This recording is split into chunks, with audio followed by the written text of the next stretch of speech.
ஸ்ரீ சிவசங்கரா தேவனே, ஸ்ரீ சிவசங்கரா தேவனே. Shankaram Sivashankaram. Question from Govindan sir.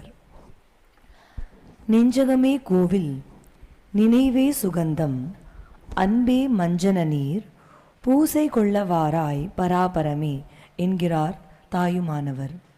Poosalar Nayanar மாதிரி உட்கார்ந்த இடத்தில் இருந்தே இறைவனை அழைக்கும் அளவுக்கு ஆத்ம பலம் சித்தர்களுக்கு மட்டும்தான் இருக்கிறது என்று ஒரு ஆன்மீக குறிப்பு கூறுகிறதே.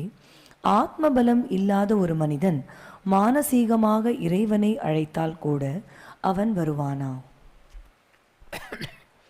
ஒரு குழந்தைக்கு எல்கேஜி யூகேஜி அந்த மாதிரி வரிசையாக கிளாஸஸ் இருக்குல்ல, படிநிலைகள் வாங்க. மாதிரி சின்ன குழந்தையாக இருக்கிற போது நீங்கள்லாம் நடவண்டி வச்சுக்கிறீங்க, கராலர் வச்சுக்கிட்டு குழந்தைக்கு நட கற்றுக் கொடுக்குறீங்க. நீங்கள்லாம் இப்போ பெரியவங்க ஆகிட்டீங்க, உங்களுக்கு இப்போ நடவண்டியெல்லாம் தேவைப்படாது. அந்த மாதிரி ஆன்மீகத்தில் படிநிலைகள் இருக்கின்றன. முதல்ல தான் இருக்கிறது சரீரத்தினால் செய்கிற பூஜைகள், அதுக்கு சரீரையும் பேர். கோயிலுக்கு போகிறது, சாமி கும்பிட்றது, சாமிக்கு அபிஷேகம் பார்க்கறது, இந்த மாதிரியான விஷயங்கள் இருக்கு இல்லையா, அதுக்கு சரியையினால் செய்கிறது. இது தேவாரத்தில் சொல்லியிருக்கு. ஒரு கோயிலுக்கு காலையில் போ, வந்து பூவில் பூ கொடு சாமிக்கு, சொல்லுங்கள். நிலை பெறுமாறு எண்ணுதியேல் நெஞ்சே நீவா, நித்தலும் எம்பிரானுடைய கோவில் புக்கு, புலர்வதன் முன் நலகிட்டு மெழுக்குமிட்டு, பூமாலை புனைந்து ஏத்தி புகழ்ந்து பாடி, தலையார கும்பிட்டு கூத்துமாடி, சங்கராஜய போற்றி போற்றி என்றும் அலை புனல் சேர் செஞ்சடை எம் ஆதி என்றும் ஆரூரா என்றென்றே அலரானில்லை. ஒரு முதல் நிலை. பாடினேன் ஆடினேன் பரவசமாக அப்படின்லாம் கந்தசஷ்டி கவசத்தை சொல்லுகிற ஒரு நிலை. ஃபிசிக்கலாக கடவுளை பார்த்து ரசித்து அந்த மாதிரியாக வழிபடக்கூடியது. இதுக்கு வந்து சரீரத்தினாலான பூஜைன்னு பேர். அடுத்து கிரியை வர்றது. கிரியைன்றது கான்சன்ட்ரேஷன் எக்ஸசைஸ் தான். ஒரு தகுடில் ஜியாமெட்ரிக்கல் ப்ரொப்போர்ஷன்ஸில் சில தெய்வ வடிவங்களுக்கான எந்திரங்களை வரைஞ்சி ஒரு குறிப்பிட்ட சவுண்ட் வைப்ரேஷனை நாம் சொல்லி அது நமக்கு திரும்பி வர்றது. அந்த குழிவுகள் வழியாக அந்த சத்தம் நமக்கு திரும்பி வரும். அப்போ ஓசை ஒலியெல்லாம் ஆனாய் நீயேன்னு சொல்லிட்டு to create an energy using A metal engraving and sound vibrations. இது கிரியை, கிரியை. மூணாவது யோகம் பண்ணுறது. யோகம் பண்ணுறது என்ன? இந்த வெளியில் இருக்கிற எதுவுமே இருக்காது, கண்ணை முடிக்கிட்டு உக்காந்துக்கிட்டு வெளியில் இருக்கிறதையும் நமக்குள்ளே இருக்கிறதையும் ஜோடிக்கிறது. யோகா அப்படின்னாக்கா ஜோடி சேர்க்கறதுன்னு அர்த்தம். அதை நாம் உள்ளுக்குள்ளே செய்து கொண்டிருப்போம். நாலாவது நிலை வர்றபோது இந்த கிரியை யோகம் மூணுத்தையும் தாண்ட பின்னால் ஞானம்னு வரும். அந்த ஞானம் வருகிற போது நாமே கடவுளுங்கிறது தான். அகம் பிரம்மாஸ்மி, நான் வந்து உன்னுடம்பாலயம் உள்ளம் பெருக்கோயில், என் உடம்பு தான் கோயில், இதுக்குள்ளே ஆத்மாவாக கடவுளை வைத்திருக்கேன்னு கண்ணை முடின்னு உட்காந்துட்டு நாம் சாப்பிட்றதெல்லாம் கடவுளுக்கு நைவேத்தியம், நம்ம தண்ணி குடித்தா கடவுளுக்கு, நம்ம நடந்தால் அதுதான் பிரதர்ஷனம். இந்த மாதிரி டோட்டலாக கடவுளை நம்ம கூட மெர்ஜ் பண்ணக்கூடிய ஒரு வைபவம். அது நாலாவது நிலை ஞானம். அப்போ நான் வேறு எனாதிருக்கும் நீ வேறு எனாதிருக்கும் பவதீதம் அருள்வாயின்வாங்க. நான் வேறு இல்லை கடவுள் வேறு இல்லைங்கிற ஒரு இது. ஸோ அந்த நிலையை அடைஞ்சிட்டா மீதி மூணும் தேவைப்படாது. அது கால பரியந்தம் உங்களுக்கு இந்த கல், சிலை, தகுடு, மோதிரம், வாஸ்து, மந்திரங்கள், பரிகாரம் இதெல்லாம் தேவைப்படும். இங்கேருந்து தான் அங்கே வர முடியும். ஒரு குழந்தைய திடீர்னு நீ ஓடு, பிடி உஷாக்கு போட்டியா 100 மீட்டர் டேஷ்லன்னா ஓடுமா அது? So it requires time, preparation. அதனால் நம்ம பெரியவங்க எல்லாத்தையுமே ஒத்துக்கிறாங்க. கிரியை யோகம், அதுக்கப்புறம் நாலாவது நிலை ஞானம்.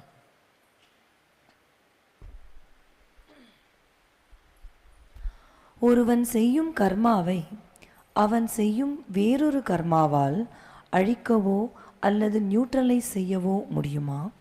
நான் செய்கிறேன் என்ற எண்ணம் அழிந்து போனால் எந்த கர்மாவும் அவனை பாதிக்காது என்கிறாரே ரமண மகரிஷி. அப்படியானால் தங்களைப் போல் லௌகீக வாழ்க்கையில் இருந்துவிட்டு ஞானம் பெற்றவர்கள் அவர்கள் ஞான் என்ற ஈகோ நிலையில் செய்த கர்மாக்களும் நான் அழிந்து ஞானம் பெற்ற நிலையில் அவர்கள் செய்யும் கர்மாக்களும் எவ்வாறு அவர்களது இப்போதைய பிறவி அல்லது மறுபிறவி இவற்றை தீர்மானிக்கிறது? நான் வேறு எனாதிருக்கும் நீ வேறு எனாதிருக்கும் பவதீதம் அருள்வாய் என்ற அருணகிரி. நான் வேறு இல்லை முருகா, நீ வேறு இல்லை வேற ஒரு உயர்ந்த எண்ணத்தை எனக்கு நீ கொடுப்பாய் அப்படின்னு. இப்போ நான் ஒழிந்து நீ ஆதல் என்பது ஒரு படிநிலையில் பாசிபிள் இல்லை. எடுத்த உடனே இதில் அந்த ஹை லெவலுக்கெல்லாம் உங்களால் போயிட முடியாது. இட்ஸ் எ ப்ரிப்பரேஷன், எல்லாமே ப்ரிப்பரேஷன் தான், தானாக தான் வரும். அது நீ எடுத்த உடனே அந்த நிலைகளெல்லாம் அழிஞ்சிருன்னு யாராவது சொன்னால் நம்பவே நம்பாத. ஒரு பழம் ஒரு வேரில் இருந்து செடியாகி கொடியாகி மரமாகி அதிலிருந்து வருது. அந்த மாதிரி கொஞ்சம் கொஞ்சம் கொஞ்சமாக தான் அந்த நிலைகளெல்லாம் அடைய முடியும். சரி, அடைவதற்கு முன்னால் நம்முடைய பூர்வாசிரமங்கள் இருக்குது. இதுக்கு முன்னாலேயே நமக்கு எத்தனையோ பிறவி எடுத்து நான் அழித்தேன்னு பல பிறவிகள் இருக்குது. இந்த பிறவியிலையும் ஒரு குறிப்பிட்ட வயசில் நமக்கு ஞானம் கிடைக்கலாம். அந்த ஞானம் கிடைக்கிறதுக்கு முன்னாடி நம்ம வாழ்க்கையில் நம்ம சில விதமான அனுபவங்கள்லேயே வச்சுருப்போம். அந்த அனுபவங்களால் நல்லதும் நடந்திருக்கும், கெட்டதும் நடந்திருக்கும். நமக்கு என்ன தெரியும்? It's evolution. அந்தந்த வயசுக்கு ஏற்ற மாதிரி அந்தந்த மாதிரி போகுது. அதனால் எதுவாக இருந்தாலும் for every reaction there is an equal and opposite reaction. Energy is constant. அதனால் நீ விதைச்சதை நீ தான் அறுவடை செய்யணும். இன்னொருத்தர் அதுக்காக உனக்கு அட்வைஸ் கொடுக்கலாமே தவிர உன் கர்மாவை அவங்க வாங்க முடியாது. யாராக இருந்தாலும் அவங்க கர்மாவெல்லாம் வாங்க முடியாது. வாங்கினா அது அவங்க தான் அனுபவிச்சு ஆக வேண்டியிருக்கும். மேபி 1 to 1 வாங்கலாம். இப்போ முகலாய சக்கரவர்த்தி உமாயூன் சாகரத்துக்கு இருந்தான். அப்போ அவங்க அப்பா பாபர் இவன் கர்மாவை நான் வாங்கி நான் வேணா செத்து போகிறேன் சீக்கிரம்ன்ட்டு வாங்கிக்கினான். அது மாதிரி 1 to 1 கர்மாவை யாராவது வாங்க முடியும். மற்றபடி எல்லார் கர்மாவையும் எல்லோரும் வாங்கிறதுலாம் பாசிபிளே கிடையாது. இப்போ ரமணர்லாம் இருக்காங்கன்னா, ரமணர் வெங்கட்ராமனாக இருந்து மதுரையிலேருந்து அங்கே உட்காந்து பூஜை பண்ணி ரமண மரிஷி அந்த உண்மை தான். ஆனால் அந்த முற்பிறவியில் அவருக்கும் ஏதோ கர்மா இருந்திருக்கும் இல்லையா? ரமணருக்கும் கர்மா இருந்திருக்கும். அதனால்தான் அவருக்கு கேன்சர் வந்துச்சு, ஷோல்டரில் கேன்சர் வந்துச்சு. அதுக்கு 2 காரணம் சொல்கிறாங்க. ஒன்று அவருடைய முற்பிறவியில் வந்ததாக இருக்கலாம்ன்ற மாதிரி, இன்னொன்று திருவண்ணாமலை இருக்கு இல்லையா, அதுவே சாமி தான். ஸோ அந்த மலை மேலே ஸ்கந்தாசிரமம்னு ஒன்று வச்சு கொஞ்ச நாள் அங்கே தான் இருந்தார். அப்புறம் தான் கீழே ரமணாசிரமத்துக்கு வந்தார். இப்போ குறிப்பிட்ட எந்த இடத்துல அவர் கேன்சர் வந்துச்சோ அந்த இடத்துல மலையில் அவர் இருந்திருக்காரு. அப்போ சாமி இருக்கிற மலை மேலேயே நாம் உட்காந்துட்டு அந்த மாதிரி இருந்தால் அது கர்மா தானே. அதனால் அவருக்கு அதை அனுபவிக்கிறதுக்காக கர்மா வந்தது, கேன்சர் வந்ததுன்னு சொல்கிறவங்களும் இருக்காங்க. இப்போ யாராக இருந்தாலும் அந்த மாதிரி உண்டு. கர்மா இல்லாத போகவே போகாது. எந்த மகானும் வேணால் எடுத்துக்கோ. ராமகிருஷ்ணன் சின்ன வயசுலேயே எல்லாத்தையும் விட்டார். அவர் பொண்டாட்டி பாவம் கமார்புக்கூரில் உட்காந்துச்சு. இவர் காளி கோயிலில் உட்காந்துட்டு தட்சிணேஸ்வரில் பூஜை பண்ணின்னு உட்காந்துருந்தார். ஆனால் அவருக்கும் த்ரோட்டில் கேன்சர் வந்துச்சா இல்லையா? திருவண்ணாமலை விசிறி சாமியார் காசியில் இருந்து 40 வருஷம் சுடுகாட்டிலையும் அங்கேயும் இங்கே அலைஞ்சி தவம் செஞ்சார். கடைசியில் அவருக்கும் யூரினரி ட்ராக்டில் கேன்சர் வந்துச்சா இல்லையா? காஞ்சி பரமாச்சாரியார் எவ்வளோ பெரிய ஆள், ஆனால் அவருக்கு ஒரு கண்ணு சுத்தமாக தெரியாது, ஒரு கண்ணு ஓரளவு தெரியும். கார் சச்சின்னு படித்து உட்காந்துருப்பார். ஒரு லங்கு அவருக்கு வேலை செய்யவே செய்யாது. உள்ளே எப்பயோ மணல் போயிடுச்சு. குரானிக் அல்சர் அவருக்கு. வாழைப்பழ சத்துமாவு திராட்சை தான் சாப்பிட முடியும். அவரால் வேறு எது சாப்பிட்டாலும் அவருக்கு ஒத்துக்காது. அப்போ நீங்கள் யாரையெல்லாம் ரொம்ப பெரிய நிலையில் இன்றைக்கு வைத்து கொண்டிருக்கிறீர்களோ அவங்க எல்லாம் கூட இந்த உடம்புலேயே இந்த பிறவிலேயே கர்மாக்களை அனுபவிச்சு வந்தாங்க. யாராக இருந்தாலும் கர்மா என்பது அனுபவிக்க வேண்டிய விஷயம். அதை ஒரு பிறவியில் நீ தவிர்த்திட்டா கூட அதுக்கு அடுத்த பிறவியில் அது ஒன்றை தொடரும். ஊழினி தொடர்ந்து உறுத்தும். இதை புரிய வைக்கிறதுக்காக தான் நான் சிலப்பதிகாரம் நாட்டுதும் யாமோர் பாட்டுடைய செய்வன் சிலப்பதிகாரமே எழுதினாங்க. அப்போ கர்மா இருந்தால் இந்த பிறவியில் நீ தப்பிக்கலாம், ஆனால் இன்னொரு பிறவியிலே நீ தப்பிக்கவே முடியாது. கர்மா இருக்கும், அவ்வளோ சந்தேகம் தெரியும். இப்போ நாங்கள்லாம் ஏதோ பாபா ஆகிட்டு உட்காந்துன்னு இருக்கோம் ஊஞ்சல்னா எவ்வளோ கர்மாக்களை நாங்களும் அனுபவித்து கழிச்சிட்டு தான் மேலே வந்திருக்கோம். நான் சொல்லியிருக்கேன், நான் அண்ணா நகர்லேருந்து ஒரு காலத்தில் இப்போ எனக்கு ஒரே மாதிரி ஒரு 10 வருஷத்துக்கு வரும் கனவு வரும். இல்லை என்னென்னா, நான் எங்கேயோ மோட்டர் சைக்கிள்லையோ கார்லையோ ஒரு இடத்துக்கு போகிறேன். அங்கே ஒரு அருவி கொட்டின்னு இருக்கும். அந்த அருவிக்கிட்ட போய் ஒரு சிவலிங்கம் இருக்கும். அந்த சிவலிங்கத்துக்கிட்ட நான் போகிற போது ஒரு பாம்பு இப்படி தடுக்கும். ஒரே மாதிரி நின்றுச்சு. எனக்கு ஒன்றும் புரியல. அப்போ நான் ஜெயின் காலேஜில் ஈவினிங் காலேஜில் டீச்சராக இருந்தேன். எங்கிட்ட இருக்க ஒரு ஸ்டூடெண்ட்டு குடியாத்தத்துலேருந்து ட்ரெயின் பாஸ் வாங்கின்னு படிச்சுட்டு போவான். அவன் சொன்னான், சார் குடியாத்தத்தில் சகாதேவ நாடின்னு ஒன்று இருக்குது, ஜிசி சம்பந்தம்னு ஒருத்தர், அதனால் நான் படிச்சுட்டு வரேன், உங்கள் ஜாதகம் கொடுங்கன்னு வாங்கிட்டு போனான். அதுக்கப்புறம் நானும் கண்டுக்கல, அவனும் வந்து காஞ்சிபுரத்தில் இருக்குது அங்கே இருக்குதுன்னா நான் சீரியஸாக எடுத்துக்கல. இப்போ நான் 4:30 6 ராவு காலம் திருவண்ணாமலை சாமிக்கிட்ட இருக்கேன்.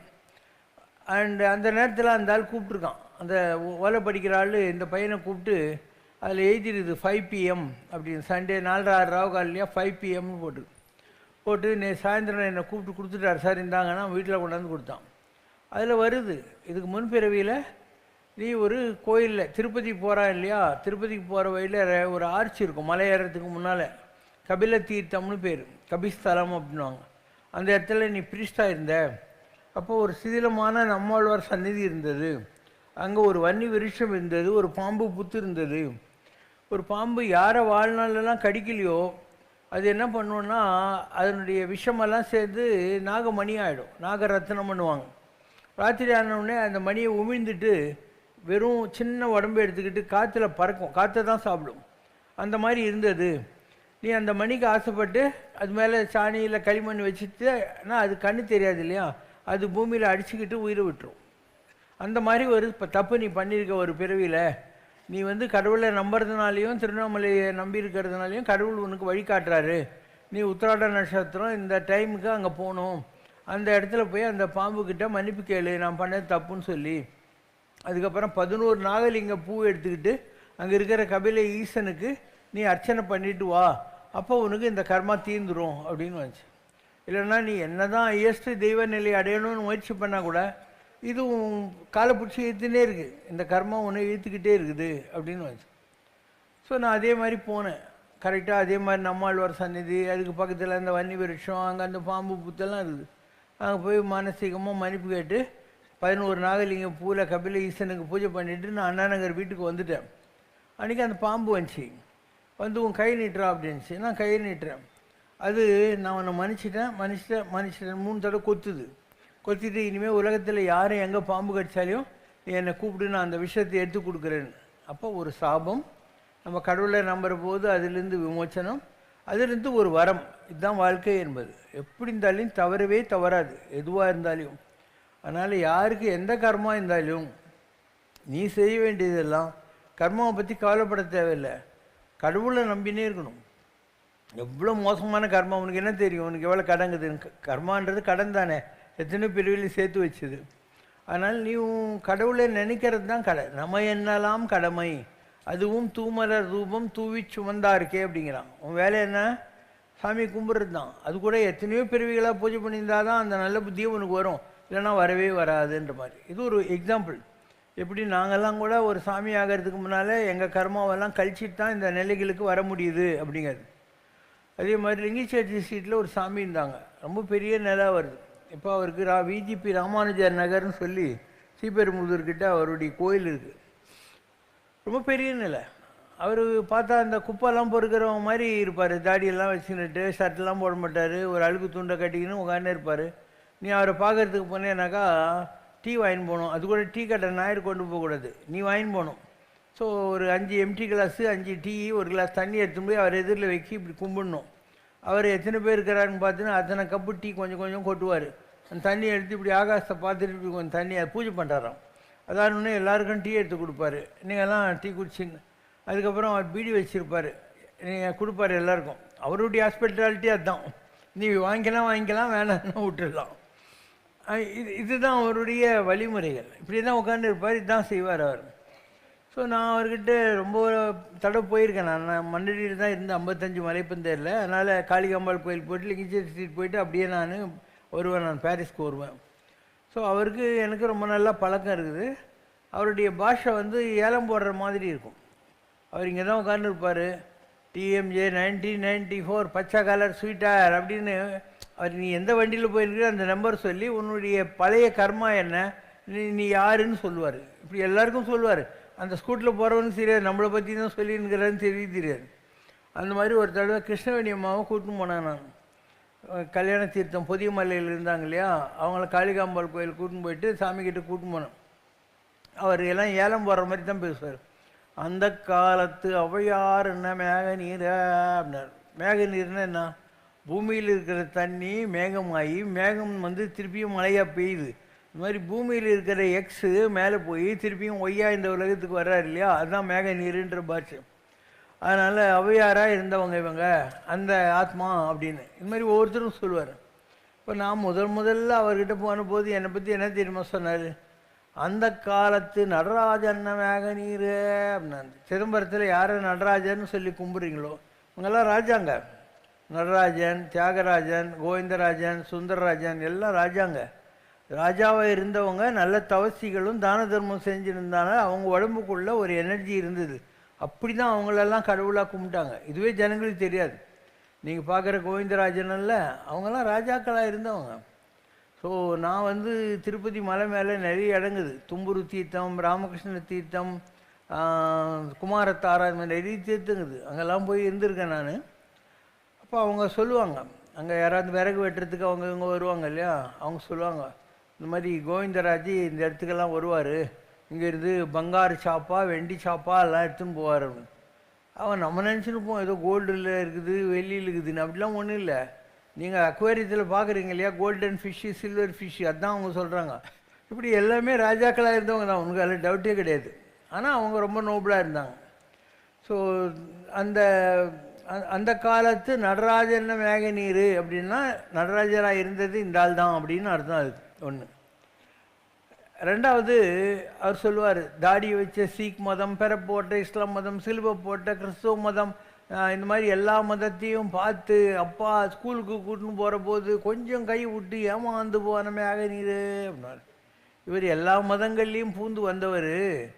அப்பா சாமி வேறு மோட்சத்துக்கு கூட்டின்னு போகிற போது கொஞ்சம் ஏமாந்துறதுனால இந்த பிரிவு தொலைஞ்சது அப்படின்னு சொல்லுவார். இந்த அளவுக்கு அவங்களுக்கு நாலேஜ் இருக்குது, ஒன்றும் சும்மா இல்லை. என்ன தான் மழை பெஞ்சாலே அவர் உட்காந்துக்கிற இடத்துல மழையே பெய்யாது. அந்த அளவுக்கு பவர்ஃபுல் இவங்கெல்லாம். ஒன்றும் சாதாரண ஆளுங்கன்னு நினைக்க வேணாங்களே. அவருடைய சமாதி இப்போ கூட விஜிபி ராமானுஜன் எழுதி நீ போய் கும்பிடலாம். பெரிய மகானாக இருந்தவர் அவரும். ஒரு நாள் வைகுண்டிய வாசிக்கு நான் அவர்கிட்ட போனபோது அவர் உட்காந்துக்கிற இடத்துக்கு பக்கத்தில் எப்பயுமே பூட்டி இருக்கிற ஒரு கடை இருக்கும். மேபி அந்த கடைக்கு முன்னால் அவருடைய ஏதோ ஒரு பிறவியினுடைய சமாதியோ ஏதோ இருக்கும். அதனால தான் அந்த கடையை அவர் இருந்த வரைக்கும் திறக்கவே முடியல அந்த கடையை. ஸோ அங்கே போய் நில்லு அப்படின்னாரு. சமாதியாக இருக்க வாய்ப்பு இருக்குது, இல்லைன்னா அங்கே போய் என்னையே நிற்க சொல்கிறார். ரொம்ப நேரம் நின்று இருந்தேன். அதுக்கப்புறம் இங்கே வா அப்படின்னாரு. ஒரு ஆள்கிட்ட அவரே துட்டு கொடுத்தாரு. இந்த கண்ணில் ஊற்றுறது, காதில் ஊற்றுறது, இதெல்லாம் தலைக்கு தேய்க்கிறதெல்லாம் வாங்கினுவானார். ஒருத்தன் போய் கொஞ்சம் அமிர்தாஞ்சனம், ஐ ட்ராப்ஸு, இயர் ட்ராப்ஸ் வாங்கிட்டு வந்தான். என் தலையை அவர் மடியில் போட்டுட்டு கொஞ்சம் இயர் ட்ராப்ஸ் விட்டார். ஒரு அழுக்கு துண்டை தூக்கி வச்சார், இதுக்குள்ளே அழுக்கு துணியை. அதுக்கப்புறம் கண்ணை இப்படி திறந்தால் ஐ ட்ராப்ஸ் விட்டு விட்டு தேய்ச்சி விட்டார். அமிர்தாஞ்சன் எடுத்து என் தலைக்கு தேய்ச்சி விட்டார். தேய்ச்சி விட்டு முதுகில் இருந்த பெண்டெல்லாம் நிமித்தாச்சு, இன்னிலேருந்து கண்ணு நல்லா தெரியும், காது நல்லா கேட்கும் அப்படின்னாரு. இதுக்கு என்ன அர்த்தம்? நம்ம உட்காந்து இருக்கோம், இந்த நேரத்தில் காற்றுல ஒளியில் உருவங்கள் போயிட்டே இருக்குது, சத்தங்கள் போயிட்டே இருக்குது. அதனால் கண்ணு நல்லா தெரியும்னா ஒரு நேக்கட் ஐயில் இந்த 1,86,000 ஸ்பீடில் போயிட்டுருக்கிற பல விஷயங்கள் நம்ம கண்ணில் பார்க்கலாம். இதில் ஈத்தர் வழியாக போயிட்டுருக்கிற பல சத்தங்களை காதில் கேட்கலாம். இதுதான் கண்ணு நல்லா தெரியும். அது நான் மிரண்டுட்டேன். சாமி நீ இவ்வளோ பெரிய ஆளா, மனசுக்குள்ளே நீ இவ்வளோ பெரிய ஆளா, இது தெரியாமல் இந்த ஜனங்கள்லாம் ஏமாந்து போகிறாங்களேன்னு. அவர் என்னை இங்கே ஒரு குத்தி இந்த ஓசி வைத்தியம் உனக்கு தான், என்னை பற்றி ஊரில் அகராதி படிக்கிற வேலை வச்சுக்காத அப்படின்னார். என்னை பற்றி யாருக்கிட்டையும் சொல்லாத, உனக்கு இந்த ஓசி வைத்தியம் கொடுத்துருக்குற அப்படின்னு அர்த்தம். இப்படி எவ்வளோ மகான்கள் உலகத்தில் இருக்காங்க. அவங்களெல்லாம் நம்மளால் வாசித்து காணோனாததுன்னுவாங்க. ஞான குரு புகழ் வகிக்க போகுமோ அப்படின்வாங்க. ஒரு ஞான குரு இருந்தான்னா அவன் புகழ் என்னான்றது வகுக்க முடியுமா? ஞாயிற்றை சங்கிலியால் அளக்க போகுமோ? சூரியனை இன்ச்சில் பிச்சு அளந்துட முடியுமான்னு மாதிரி எக்கச்சக்கமாக மகான்கள் இருந்தாங்க. இப்போ எனக்கு தெரிஞ்சு யாரும் இல்லை. எல்லாம் நான் நிறைய பேரை பார்த்துருக்கேன். இந்த மாதிரி சாதாரண ஆட்கள் இல்லை அவங்கெல்லாம். மக்களுக்கு அதெல்லாம் தெரியாது. இவங்க ஒரு வேஷம் கட்டின்னு ஒரு மடங்கடம் அந்த மாதிரி பெரிய அம்மையாருங்கிட்டலாம் போயின்னு உட்காந்துருப்பானுங்க. அவங்க எல்லாரை விட இவங்ககிட்ட தான் 100 மடங்கு 1000 மடங்கு சரக்கு இருக்குது. ஆனால் மக்களுக்கு இதெல்லாம் புரியவே புரியாது, கொஞ்சம் கூட புரியவே புரியாது. நான் இதுக்கு முன்னே கூட சொல்லிக்கிறேன். சத்யா ஸ்டுடியோஸ் போகிற வழியில் அந்த பிரிட்ஜு இருக்குது இல்லை, அடையார் பிரிட்ஜு, அங்கே ஒரு 39 கோயில் இருக்குது. அதுக்கிட்ட உடம்புல துணியெல்லாம் இருக்காது, சும்மா ஒரு கோமணம் மாதிரி ஒரு பழைய புடவை சொருக்கி இருக்கும், அவ்வளோதான். கண்ணே தெரியாது. ஒரு தகர டப்பா வச்சுன்னு உட்காந்து இருப்பாள் அந்தம்மா. அந்த பக்கம் யார் போனாக்கா வந்தாக்கா அவளுக்கு தெரியும். ஏன்னா ஒவ்வொரு கோயிலில் இருக்கிற சிலைக்கும் பவர் லிமிட்டேஷன் உண்டு. எப்படி நீ ஃபோன் பேசினே இருந்தால் உன் சார்ஜ் இறங்கி போது நீ சார்ஜ் பண்ணிக்கணும், அந்த மாதிரி கோயிலில் இருக்கிற சாமி கூட சார்ஜ் இறங்கிடும். ஜனங்க போய் அவங்க வரம் வாங்கின்னு போகிற போது இப்போ அவங்க என்ன பண்ணுவாங்க, கன்னியாகுமரியில் இருக்கிற கடவுள் மாயம்மாவை எதிரில் உட்கார வச்சுக்கோ, 39 கோயில்கிட்ட இருக்கிற இந்த பாட்டியை உட்கார வச்சுக்குவா. இவங்களுக்கு ஒரு தியானம் அந்த மாதிரி பண்ணுற பவர் கொடுத்து இவங்க மூலமாக வர்ற எனர்ஜியை அந்த சிலை வாங்கிட்டே இருக்கும், வர ஜனங்களும் நல்லது பண்ணிட்டே இருக்கும். இப்படி வேற ஒரு ட்ரிக்ஸ் இருக்குது ஆன்மீகத்தில். ஸோ அந்த அம்மா அப்படி உட்காந்துக்கிறா. ஆனால் அந்த அம்மாவுக்கு எல்லாருமே தெரியும் நான் அந்த பக்கம் போகிறேன், கண்ணே தெரியாதுன்னு சொல்கிறேன்ல, அந்த பக்கம் போவேன் அடிக்கடி. போனால் சீதா பற்றி வந்துட்டியாப்பா அப்படின்னும், நீ ராமராக இருந்ததுனால சீதா பற்றின்றா. அவகிட்ட என்ன இருக்குது பாவம், அந்த தகர டப்பாலேருந்து புற பிஸ்கட் ஒன்று எடுத்து சாப்பிடு அப்படின்னுவா. சாமிங்களை நீ யூஸ் பண்ணணுன்னா உனக்கு திமிரே இருக்கக்கூடாது. இல்லைன்னா இந்த மாதிரி ஒரு சீனு, நீ நான் மண்ணடியிலே இருந்தாலும் சிட்டியில் இருக்கிற ஆள், இது உன்னால் முடியாது இல்லையா, யோசனை போடுவேன் ஏன்னா இந்த மாதிரி போய் இப்படி பண்ணுது அப்படிங்கிற மாதிரி நீ ஓடி போடுவேன் அந்த இடத்த விட்டு. அதனால் மகான்களை புரிஞ்சுக்கணும், பாம்பின் கால் பாம்பறிங்கிற மாதிரி. எப்படி தான் பாபா கண்டுபிடிக்கிறதுனா, உடம்புல வைப்ரேஷன் ஒன்று இருக்குது, அது பூஜை பண்ணுறவங்களுக்கு தான் வரும், சாதாரணமாக இருந்தால் வராது. அவங்கக்கிட்ட நம்ம போகிற போதே அவங்க உடம்புல இருக்கிற எனர்ஜியினுடைய அந்த அலைவுகளை நம்மளால் ஃபீல் பண்ண முடியும். அதை வச்சு தான் அவங்கக்கிட்ட என்ன இருக்குது என்ன இல்லைங்கிறத நம்மளால் தெரிஞ்சிக்க முடியும். இப்படி எத்தனையோ மகான்கள் இருந்தாங்க. இப்போ அவருடைய சமாதி அங்கே இருக்குது, இந்த லிங்கச்செட்டி சாமி தான் அங்கே இருக்குது. அப்புறம் மாயம்மாது சின்ன கொல்லப்பட்டின்னு ஏற்காடு போகிற வழியில் இருக்குது. ஆனால் இப்போ கூட ஜனங்க போவாங்கன்ற, இவங்களுக்கு இந்த படோடாபம் இருக்கணும், அங்கே தான் போவானுங்க. சாதாரணமாக இந்த மாதிரி ஹை லெவலில் இருக்கிற எனர்ஜிக்கிட்டலாம் இவங்க போகவே மாட்டாங்க. அதுதான் அவங்களுடைய ட்ரம்ப் கார்டு. தகுதி இல்லாதவங்களை தன்கிட்ட வரவே விட மாட்டாங்க, தகுதி இருந்தால் அவங்கக்கிட்ட போகலாம். இது ஒரு ஆன்மீகத்தில் மிகப்பெரிய எனிக்மான்வாங்க, ரிடில் புதிர். அதனால் நீங்கள் நிறைய மகான்களை பார்க்குற வாய்ப்புகளை இழந்துட்டீங்க. நிறைய பேர் இருந்தாங்க, எவ்வளோ பேர். இப்போ கூட நீ வந்து சபரிமலைக்கு போகிற வழியில் பட்டணந்திட்டா கிட்ட ஒரு இடம் இருக்குது, ஓமலூர்னு பேர். அங்கே ஒரு 4 கிலோமீட்டர் நடந்து போனேன்னா ஒரு மலை மேலே ஒரு சாமி உடைய ஜீவசமாதி கோயில் இருக்குது. அது என்ன, இதுக்கு முன்னால் சாமியா ஐயப்ப சாமிக்கு ஃப்ரெண்டாக இருந்து புலிப்பாணின்னு சொல்கிறீங்க இல்லையா, அந்த சாமி அவர் தான் சிவபிரபாகர சித்தியோகி. 700 வருஷம் உயிரோடு இருந்தார் அவர். அவருடைய சமாதி அந்த இடத்துல இருக்குது. சபரிமலைக்கு போகிற எத்தனை பேருக்கு இந்த மாதிரி ஒரு சாமி இருக்கார் அங்கே, இல்லை இருந்தார், நான் உயிரோடு இருந்த போதும் அவரை 3 தடவை போய் பார்த்துருக்குறேன். அவங்களுக்கு எல்லாமே தெரியுது. நமக்கு சம்மந்தம் இருந்தால் போவோம், இல்லைன்னா போக மாட்டோம். இப்போ முதல்ல அவர் இதில் இருந்தார், பொன்னல்லூர்கிட்ட இருந்தார், ரன்னிங்கிற இடத்துல இருந்தார். நான் அவரை தேடி போனேன். நான் போகிற போதே அவருக்கு கேர்டேக்கராக ஒரு மலையாளி அம்மா இருந்தாங்க. அவங்க சாமி நீங்கள் வருவாங்கன்னு சொல்லிவிட்டு சப்பாத்தி அவியல் பண்ணி வைக்க சொல்லியிருக்காங்க அப்படின்னா. அவியல்னால் என்ன, சிம்பாலிக். நாம் ஒரு கடவுள் இல்லை, நிறைய கடவுள் உள்ளே பிடிச்சி வச்சுருக்கோமோ, அதனால் அவியல். அப்புறம் சப்பாத்தின்னா கோதுமை, குரு பகவான், அதனால் உங்களுக்கு பண்ணி வைக்க சொல்லியிருக்காரு. நம்ம சாப்பிட்டோம். சாப்பிட்டுட்டு அவர் இவ்வளோ தான், இந்த ஒன்று ஊஞ்சலில் படுத்துன்னு இருப்பார். நான் பயங்கரமான டால் 6 அடிக்கு மேலே, ஆனால் இவ்வளோ தான், பாம்பு சின்னதாகிடும் இல்லையா, அந்த மாதிரி தவள் உண்டு படுத்துன்னு இருப்பார். அவங்ககிட்ட பேச முடியாது, அவங்க ஒன்றும் வாய் திறந்துலாம் பேச மாட்டாங்க. அவங்ககிட்ட உட்காந்துட்டு நீ தியானத்துக்கு போகணும், அவங்களும் தியானத்துக்கு போவாங்க.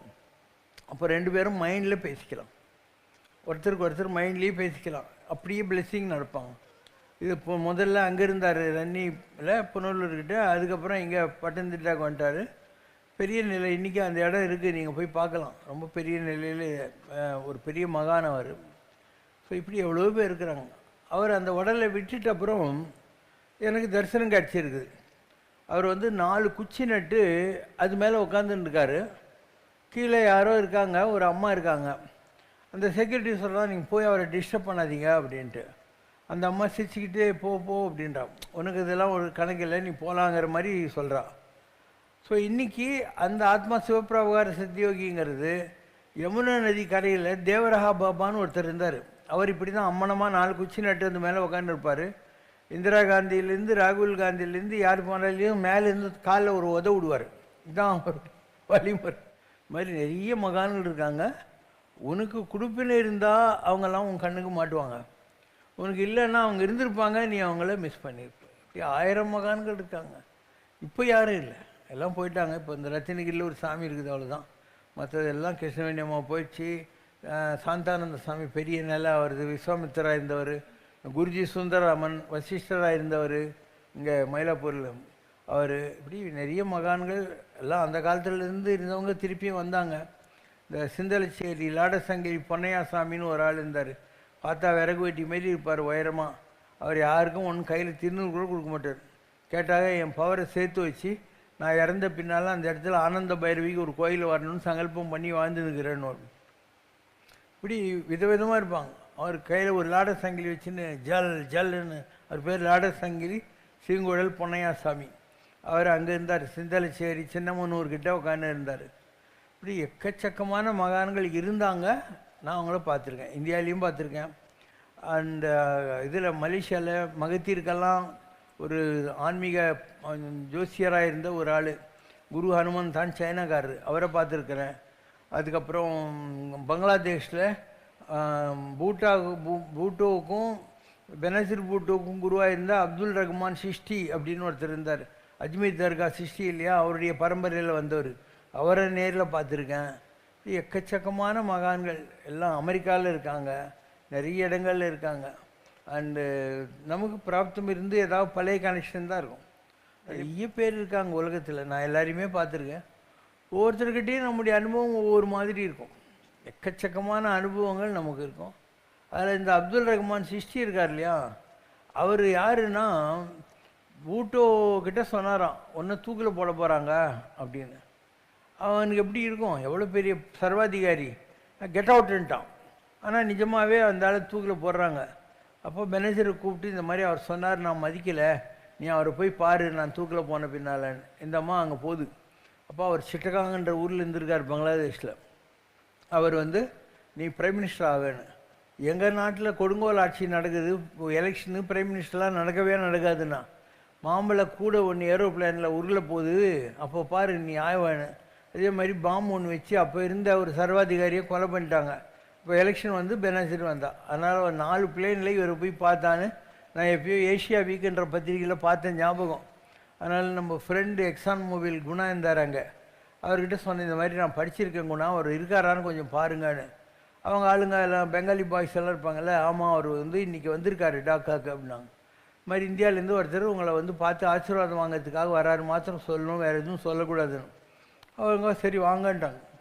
நானும் குணா, அவர் ஒய்ஃபு, அவங்க 2 டாட்டர்ஸு, அவங்க ஆஃபீஸில் ஒரு 20-30 ஸ்டாஃபு எல்லோரும் ஒன்றா போனோம். அது ஒரு சின்ன குறுகலான படிக்கட்டு ஏறி போனால் மேலே ஒரு ஹால் மாதிரி இருக்கும். நான் போன உடனே அவர் என்னை பார்த்து சொன்ன முதல் வார்த்தை, அல்லா has come to plus meaner. அல்லாவே என்னை ஆசீர்வாதம் பண்ண வந்திருக்காருன்னர். ஃபஸ்ட்டு மீட்டிங்கே இவ்வளோ தான். அவருக்கு எப்படி தெரியுது, அவர்கிட்ட ஏதோ ஒரு பவர் இருக்குது. அதுக்கப்புறம் என்னை கொண்டு போய் அவர் பூஜை பண்ணுற ஒரு திவான் இருக்குது, வெள்ளை பெட்ஷீட்லாம் போட்டிருக்கும், அது மேலே என்னை உட்கார வச்சார். ஒரு கூட நிறைய ரோஜா பூ எடுத்து என் தலைமையில் அப்படியே அபிஷேகம் மாதிரி பண்ணிவிட்டு எதிரில் முட்டி போட்டு உட்காந்து நமாஸ் பண்ண ஆரம்பித்தார். அதுக்கப்புறம் அவங்களெலாம் கூப்பிட்டு ஒரு காலில் விழுங்கான்னு. இஸ்லாம் ரிலிஜனில் காலெல்லாம் விழக்கூடாது. அவர் உழுன்றாரு, நான் விழுறேன் நீங்கள்லாம் விழுங்கண்ணா. அவர் விழுந்தார், எல்லோரும் வந்தாங்க. அதுக்கப்புறம் அவர் வாக்கு கொடுக்குறாரு, இப்போ வந்திருக்கிற ஆள் சாதாரண ஆளுன்னு நினைக்காதீங்க, படி. Allah has come to see me. He has the face of God. Allah and him are the one and the same. வந்திருக்காரு, இவரும் எல்லாம் ஒன்றே தான். இஸ்லாம் ரிலிஜனில் முகமது நபி கூட அல்லா கிடையாது, நபி தான், தூதுவர் தான். ஆனால் அவ்வளோ பெரிய ஆள் சொல்கிறாரு, அல்லாவையும் வரும் ஒருத்தர் தான். God himself has come to see me, for I am small and I seek his advice and blessings. He is the great and greatest of all gods of the world. He has the power to give life to the dead. All the angels in heaven come to him and seek his blessings. He is the greatest elephant of elephants. Greatest elephant na புலியாருன்னு அர்த்தம். He has the full power of Shiva, Parvati, Lakshmi and all the gods put together. When he looks at you, God is seeing you, and your sins will henceforth be removed.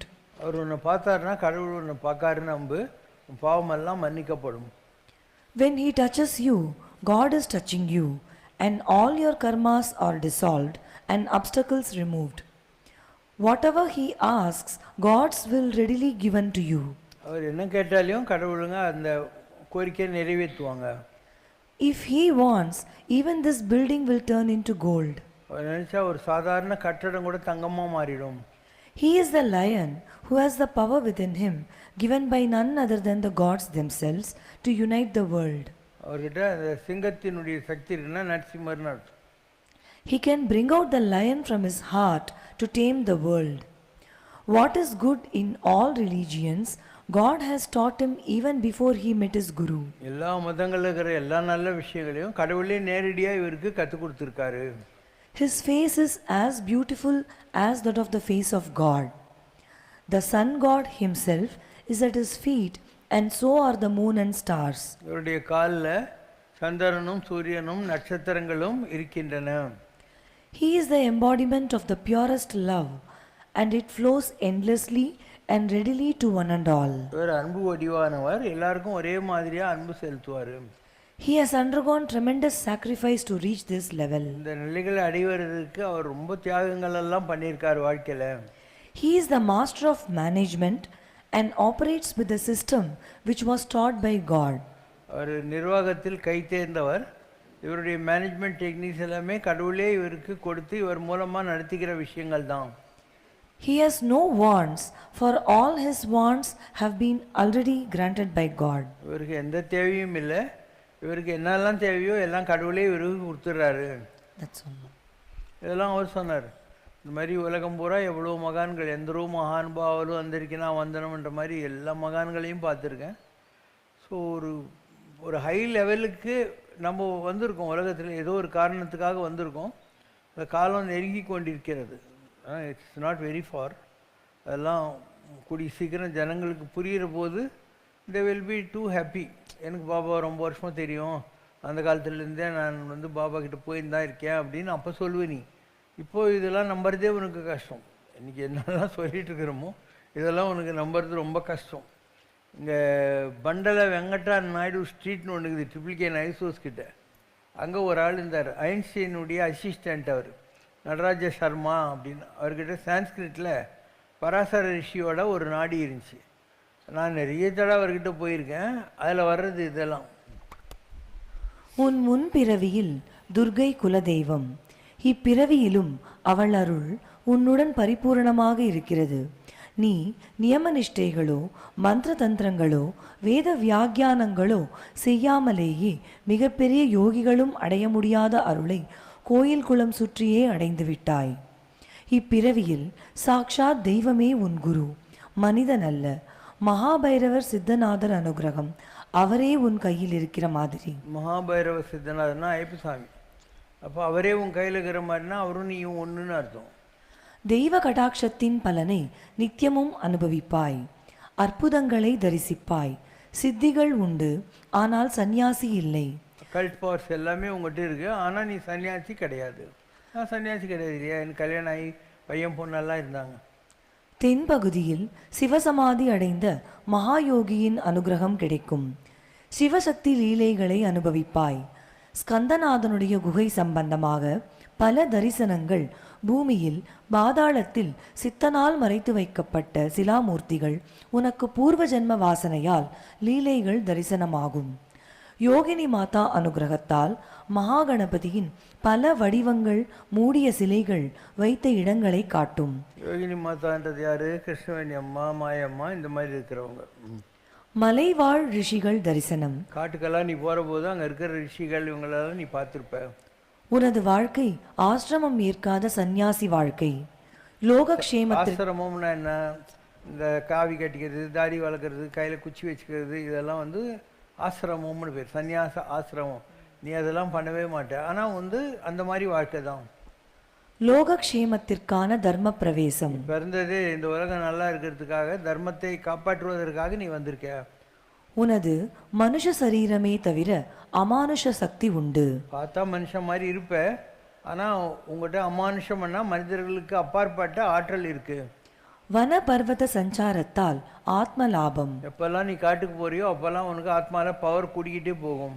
Tiruvannamalai மகாக்ஷேத்திரத்தின் மகாசக்தி சுவாமிநாதன் உன்னுடன் மனுஷனுக்கு மனுஷன் பேசுவது போல பேசுவான். மகாசக்தி சுவாமிநாதன் முருகன் உங்கள்கிட்ட பேசியிருக்கான். திருவண்ணாமலையில் மனுஷனுக்கு மனுஷன் பேசுகிற மாதிரி நீயும் முருகனும் பேசியிருக்கீங்க. அன்றிலிருந்து அமிர்தத்தால் மழை பெய்தது போல் உன் அன்றையிலிருந்து உன் வாழ்க்கை மாறிப்போச்சு. சான்ஸ்கிரிட்டில் அதில் வரும் அமிர்த வருஷம் பவதி அப்படின்னு வரும். அமிர்தத்தினால் மழை பெஞ்ச மாதிரி அந்த தரிசனத்துக்கு பின்னாலும் உன் வாழ்க்கை மாறிப்போச்சு. புது மனிதனாக மாறுவாய். லௌகீகத்தில் இருப்பது போல் தோன்றினாலும் புத்தி எப்போதும் அமானுஷத்தில் தான் இருக்கும். பார்க்குறவங்களுக்கு ஏதோ வேலை செஞ்சுட்டு இருக்காரு, லௌகீகமாக இருக்காருன்னு தெரியும். ஆனால் உன் மைண்டு கடவுள்கிட்ட தான் எப்பயும் இருக்கு. தெய்வீக காரியங்களில் உனக்கே அறியாமல் ஆக்கர்ஷிக்கப்படுகிறாய். நிதர்சனமாக தெய்வீக விஷயம் நடைபெறும். சாக்ஷாத் தெய்வமே வழிநடத்தி செல்லும். பூர்வ ஜென்ம வாசனையினால் தர்மத்தை தவிர இதர விஷயங்களில் உனது புத்தி போகாது. மலை மீதுள்ள யோகினி மாதா சித்தியாகிற போதுதான் உனக்கு அனுகிரகம் பலமாக வரும். இப்போ அந்த கிருஷ்ணவேணி அம்மா சித்தி ஆகணும், அதுக்கப்புறம் அந்த அனுகிரகமும் உனக்கு ஜாஸ்தி வரும் அப்படின்னாங்க. அப்போ அந்த அம்மா அங்கே உயிரை விடுற போது நம்ம கொண்டாந்து துர்கா கோயிலே இறக்கிட்டோம். அதனால் அதெல்லாம் அதுலேயே இருக்குது. பல ஆயிரம் ஆண்டுகளுக்கு முன் மகாத்மாவான சித்த புருஷனால் மறைத்து வைக்கப்பட்ட இடத்தை காட்டி பிரகாசிக்கச் செய்யும். பூர்வ ஜென்மாக்களில் வன பர்வத ஆசிரமங்களிலிருந்து தவத்தை மேற்கொண்டதன் பலனாக பழனி, சிதம்பரம், விருத்தாச்சலம் போன்ற இடங்களில் மறைக்கப்பட்டுள்ள தெய்வீக ரகசியங்கள் உன் மூலமாக பிரகாசப்படுத்தப்படும். வரக்கூடிய காலத்தில் பழனியில் 9 விக்கிரகம் பண்ணி 2 பாம்பு காவல் காத்துன்னு இருக்கிற மாதிரி பழனிலேருந்து 120 மைல் தள்ளி கேரளா கிட்ட குருவாயூருக்கும் பழனிக்கும் நடுவில் அந்த சிலையில் ஒரு சிலை இந்த குரு பகவானுடைய அருளை வாங்கி உலகத்துக்கு கொடுக்குற மாதிரி இருக்குது. அது பரிசு ஆக போகுது இப்போ வரக்கூடிய காலத்தில். வனபர்வதத்தில் மகாகுரு அனுகிரகம் பரிபூரணமாக ஏற்படும். சிவபெருமான் மகாகுருன்னா, வனப்பர்வதம்னா கைலாஸ். கைலாசத்தில் உனக்கு சிவதர்சனம் கிடைக்கும்னு கிடைச்சது. ஜன்ம ஜன்ம சந்நியாசி சமான யோகம், பிறர்க்கான வாழ்க்கை, பரிபூரண பூர்வ ஜென்ம வாசனை, தெய்வீக சம்பந்தம் விடாது. சண்முகநாதனது அனுகிரகம் 1000 மடங்கு விருத்தியாகிக் கொண்டே இருக்கும். முருகரோட கிரேஸு நேற்று இருந்ததுக்கு இன்னைக்கு இருந்தது நாளைக்கு 1000 ஃபோல்ட்ஸில் உனக்கு வந்துக்கிட்டே இருக்கும், நிறைய இன்க்ரீஸ் ஆகிட்டே இருக்கும். சாதுக்கள் சங்கமமும் யோகிகள் சகவாசமும் தான் எப்போதும். புராதன அனுபந்தத்தால் வன பர்வதங்கள் மலைகளில் அதிக அனுகிரகம். சிதாகாச சமமான வன்னியாச்சல அருணாச்சலத்தில் ஜூலை 1, 1989 அன்று வியத்தகு முறையில் தெய்வ சத்தங்கள் காதில் ஒலிக்கும். திருவண்ணாமலையில் ஜூலை 1, 1989 உன் காதில் கடவுளுடைய சத்தங்கள் நீ கேட்டிருப்ப. தெற்கே சித்த சிரேஷ்டரான போகரால் மறைத்து வைக்கப்பட்ட மூர்த்திகளின் இடத்தை அடையாளம் காட்டும் 9 விதமான நவபாஷாணத்தால் ஆன மூர்த்திகள். சொல்லிட்டேன் இல்லையா, பூமியில் விருத்தாச்சலத்துக்கிட்ட தங்கத்தில் ஒரு பட்டணம் இருக்குது, சிதம்பர ரகசியம்னு ஒன்று இருக்குது, பழனி ஆண்டவனுடைய ஒரு விக்கிரகம் பரிசாகணும். இதெல்லாம் இப்போ வரக்கூடிய காலத்தில் நடக்க போகுது. ஸோ இந்த வாரெல்லாம் வந்திருக்கு இல்லையா, இதெல்லாம் கூட ப்ரீ டெஸ்டின் தான். முதல்ல இப்படிலாம் வரும்ன்ற மாதிரி இருக்குது. நடக்கிற போது பார்த்துக்கலாம். நம்ம நல்லா தானே இருக்கும், நமக்கு என்ன கம்மி, நல்லா இருக்கும், ஒன்றும் ப்ராப்ளம். சித்தர்கள் நமது கலாச்சாரத்தில் நாகர்களுக்கு ஏன் இவ்வளவு முக்கியத்துவம் கொடுத்தார்கள்? நாகர்ன்றது தனியான ஒரு ஆளுநி நினைக்கூடாது. இந்த உலகத்தில் இருக்கிற நம்ம எல்லா ஜீவராசியுடைய முதுகு தண்டு இருக்கு இல்லையா, வெற்றி பிரே குண்டலினி சக்தின்னு சொல்கிறீங்க இல்லையா, அதுதான் நாகம். முருகனே நாகம்தான். முருகனுடைய பேர் நாக சுப்பிரமணியன், நாகசுப்ராயடு அப்படின்வாங்க. இதில் 2வது படத்தை பாருங்கள். அதில் சிவன் பார்வதி பக்கத்தில் ஒரு பாம்பு இருக்கும். சிவன் பக்கத்தில் பார்வதி, இந்த பக்கம் ஒரு பாம்பு இருக்கும், அதுதான் முருகர். 2 மயில் கிளி இருக்கும், அதுதான் வள்ளி தேவியானேன்றது. அப்போ முருகரே பாம்பு தான். இப்போ நம்ம எல்லாருடைய ஞானத்துக்கும் அதிபதியாக இருக்கிறவர் முருகர் தான். இப்போது நிறைய இடங்களில் நாகலோகம்னு இருக்குது. கைலாச யாத்திரை பண்ணுற போது சிற்கான்னு ஒரு இடம் இருக்குது, அதுக்குள்ளே நாகலிங்கம் இருக்குது. நான் போயிருக்கேன், உள்ளே போய் பார்த்துருக்கேன். அதில் இப்போ வெங்கடாஜலபதி பூமியில் இருக்காருன்னா, வெங்கடாஜலபதியோட ஃபேஸும் பாம்பு உடம்போட ஒரு குழந்தை இருக்கும். இப்படி இந்த உலகத்தில் இருக்கிற எல்லாத்துக்கும் ஆத்மாக்கள் அங்கே இருக்குது, பல இடங்களில் இருக்குது. இப்போ நீங்கள் பார்க்குறீங்க இல்லையா, நாகர்கோயில், அதுக்கப்புறம் நாகப்பட்டினம், அதுக்கப்புறம் இதில் நாகாலாண்ட், சிர்கா, இந்த மாதிரி இந்தியாவை சுற்றி பல இடங்களில் நாகலோகம் இருக்குது. எல்லா உலகம் 7 இடத்துல இருக்கும். அந்த மாதிரி 7 இடங்களில் இந்த நாகலோகங்கள் இருக்குது. உங்களுக்கு குறிப்பில் இருந்தாக்க நீங்கள் அங்கே போகலாம். அது ஃபுல் ஃப்ளெட்ஜ்டு அங்கே இந்த உலகத்தில் இருக்கிற எல்லா ஆத்மாக்களுக்கும் இணையான நாகங்கள் இருக்குது. எப்படி ஒரு மயில் ராவணன் இருந்தால் அவன் உயிர் அவங்ககிட்ட இருக்காது, 7 கடல் தாண்டி ஒரு மலை மேலே ஒரு கிளிக்கிட்டு இருக்குன்னுவாங்க இல்லையா, அந்த மாதிரி நம்ம சும்மா தான் உடம்பு தான் நமக்கு உள்ள ஆத்மசக்தி இருக்கு இல்லையா, அது ஏதோ ஒரு பாம்புக்கிட்டே இருக்குது. அந்த பாம்பும் நம்ம முதுகு தண்டில் ஓடிட்டு இருக்கிற நாகசக்தின்னு சொல்லணும் இல்லையா, குண்டலினி, இது ரெண்டுத்துக்கும் ஒரு லிங்க் இருக்குது. அதனால் அதுதான் நிஜம். இது சும்மா இது இயங்கி கொண்டிருக்கிறது. So every thing is. அந்த காலத்தில் நீங்கள் சினிமாவில் பார்க்குறீங்க இல்லையா, கணவனே கண் கண்ட தெய்வம், மணாலனே மங்கியன் பாக்கியம், அதெல்லாம் உண்மை தான். நாகலோகத்துக்கு போய் இறந்து போன பப்ருவாகனுடைய உயிரை உலுப்பின்னு சொல்லி அர்ஜுனன் பொண்டாட்டி குழந்தான்னு நீங்கள் படிக்கிறீங்க இல்லையா, அந்த மாதிரிலாம் இருக்குது.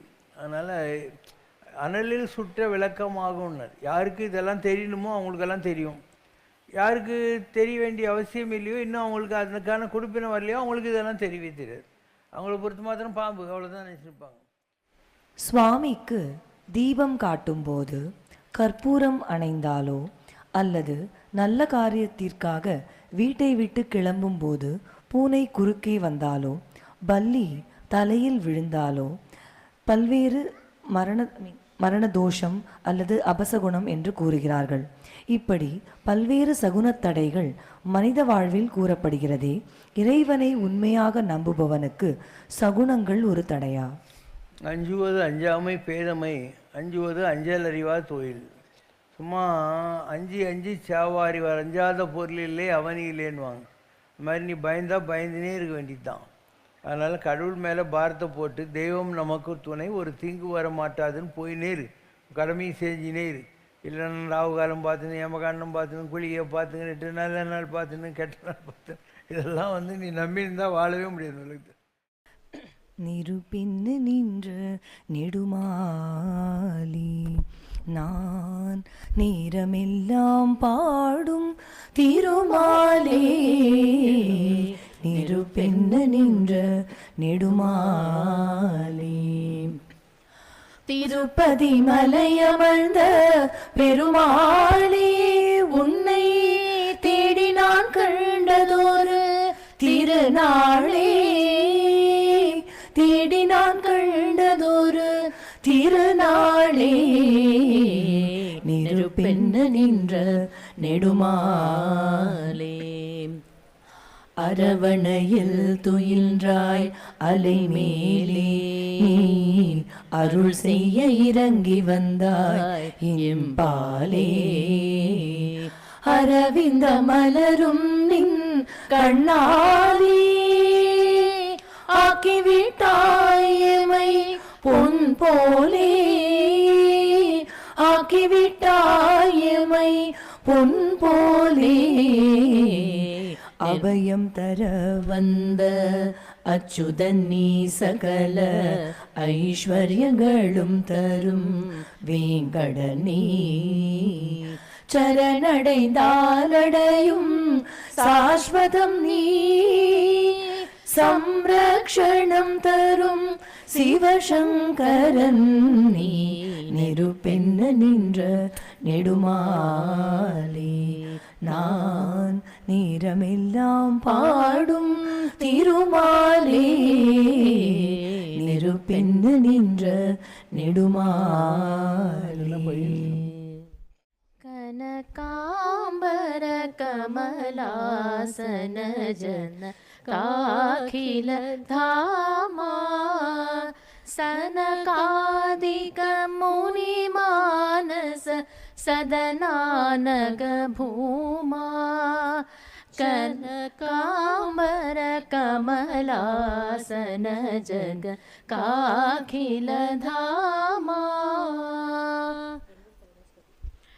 शरणागत सुरनायक चिरकामित कामा, धरणी तल तरण दशरथ नंदन रामा, पिशिताशन वनितावद जलदानंद रामा, कुशिकात्मज मखर क्षण चरिता.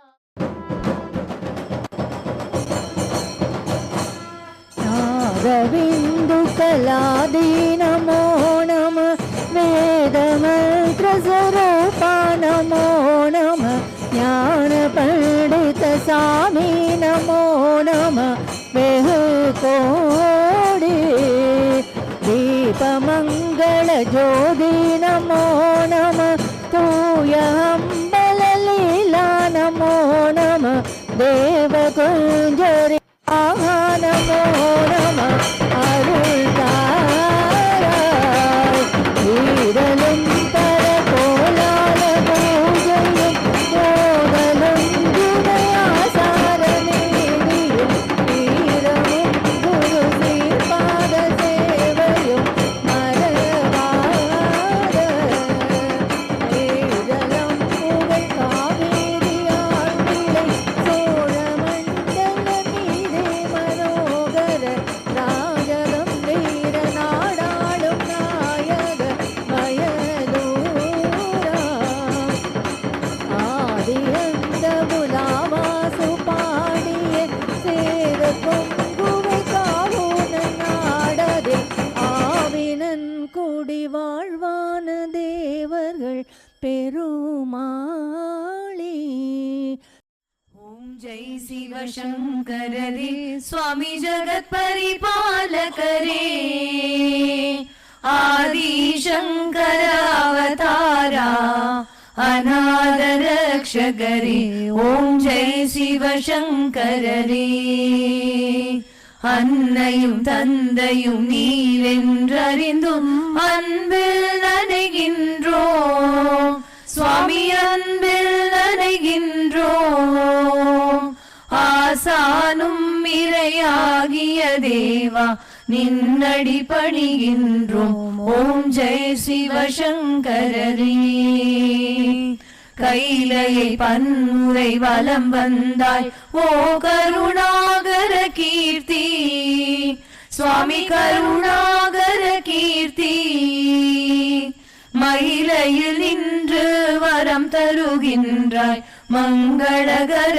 மூர்த்தி ஓம் ஜெய் சிவசங்கரரே ஆனந்த சாகரம் தனிலம்மையாழ்த்தும் அற்புத அருள் ஜோதி சுவாமி அற்புத அருள் ஜோதி ஆரத்தி செய்து பாடி மகிழ்ந்தோம் அருள்வாய் பரஞ்சோதி ஓம் ஜெய் சிவசங்கரரே சர்வமும் சிவசங்கரம் சத்தியம் சிவசங்கரம் சாஸ்வதம் சிவசங்கரம் சங்கரம் சிவசங்கரம் சிவசங்கர பாஹி மாம் சிவசங்கர ரக்ஷ மாம்